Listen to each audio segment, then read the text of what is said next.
Hi, I'm Jesse Hirsch, and welcome to another episode of MetaViews. Out here beneath the big blue sky where the grass whispers low, there's a tale of a Pioneers with a heart on the blow. Sophie, my marimba, with fur like the dawn's light.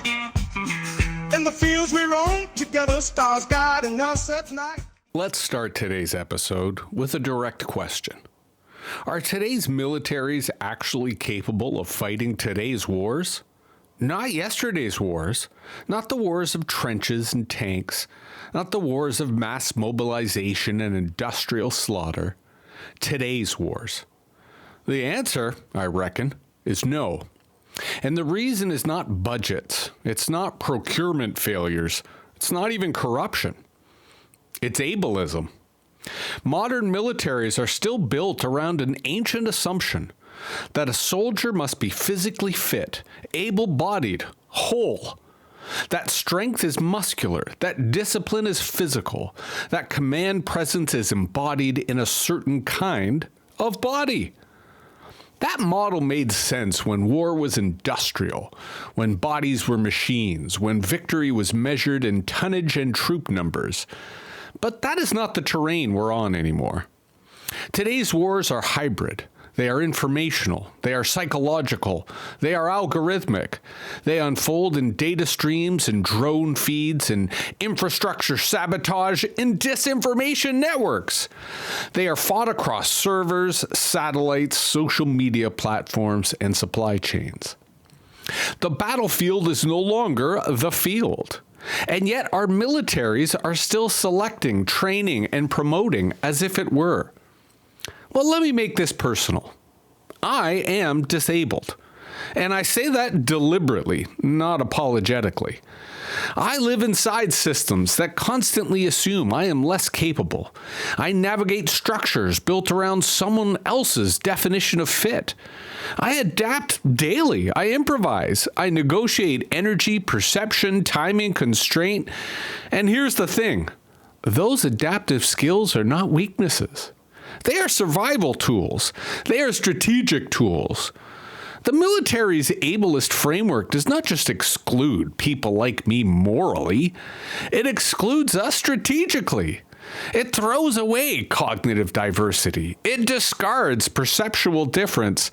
It filters out forms of resilience that are perfectly suited for unstable environments. And what is modern warfare if not instability? The able-bodied model assumes control. It assumes that you can master the environment through force. But hybrid war is about ambiguity. It is about information asymmetry.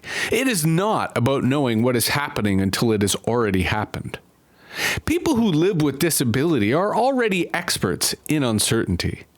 We already operate in environments that are unpredictable.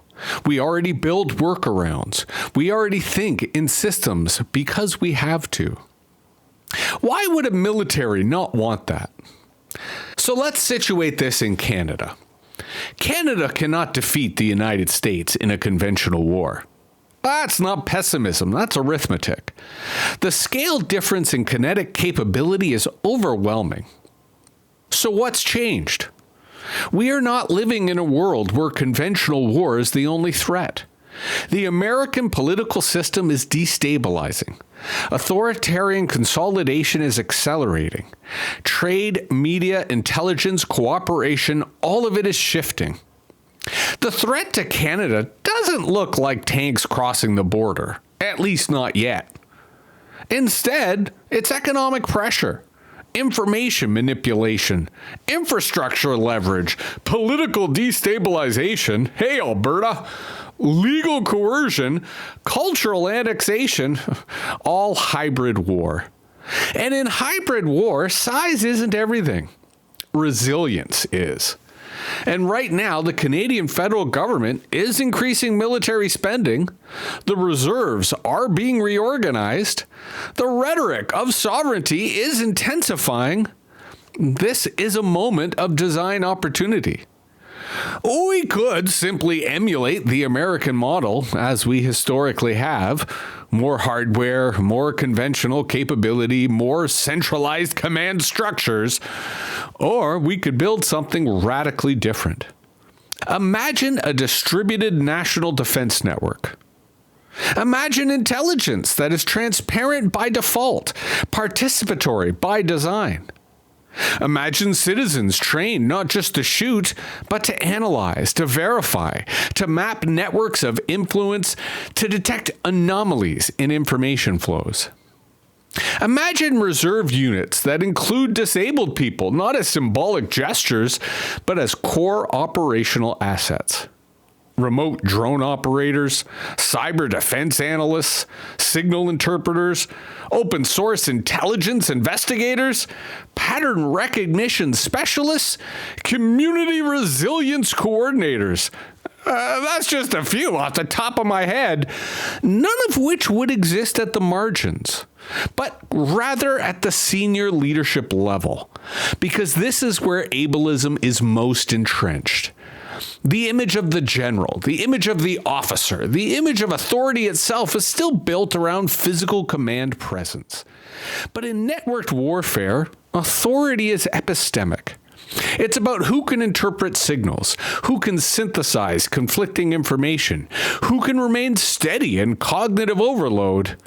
And this is where neurodivergent minds excel, at precisely these kinds of situations. Disabled leaders often understand interdependence better than anyone, because independence has never been an option. This is the deeper point. Ableism is obsolete because it misreads power. Power is no longer located in muscle and motion. It is located in cognition, coordination, and code.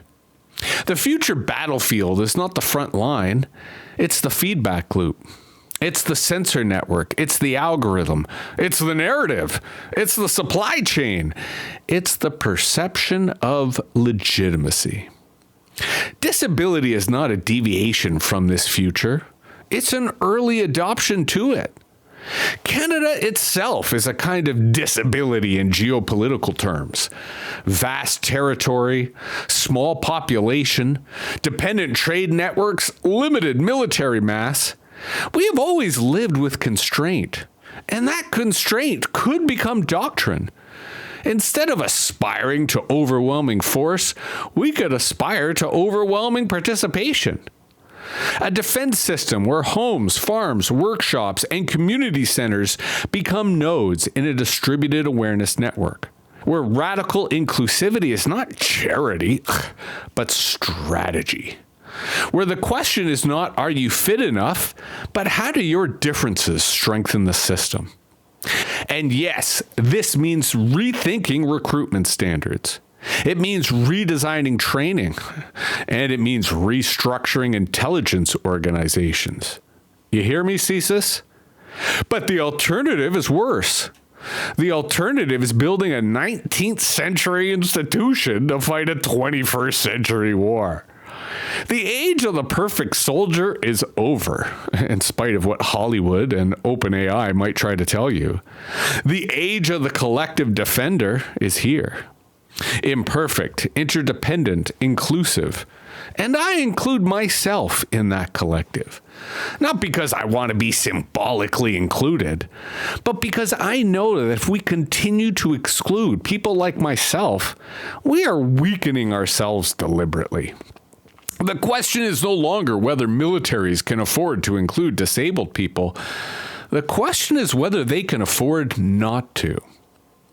If today's wars are about perception, resilience, and distributed intelligence, then the most dangerous force on Earth is not the strongest body. It's the most adaptive network. And adaptation begins with inclusion. I'm Jesse Hirsch, and you've been listening to MetaViews. And a postscript for friends who are still listening. I mean, often when I talk about my disability, people sort of assume neurodivergence, but I was actually first, quote unquote, diagnosed as disabled when I was in puberty because my esophagus failed. And then over my adolescence, my entire gastro system basically went awry to the extent that I almost died in 2000 and required 3 weeks of hospitalization and a significant medical intervention. And of course, due to my own internal ableism, I never saw myself as disabled really until maybe 5 years ago. And it's partly because of how we ostracize conversations around disability. But I think it's also the way the disability movement itself, due to external pressure, adopts a kind of exclusiveness to the notion of what it means to experience disability. So I wanted to define here at the end of what is a provocative reframing of war, of militaries, to share my own perspective, not just on disability in the military, but my own disability itself. I suspect this is a topic we'll be exploring in the future. Until then,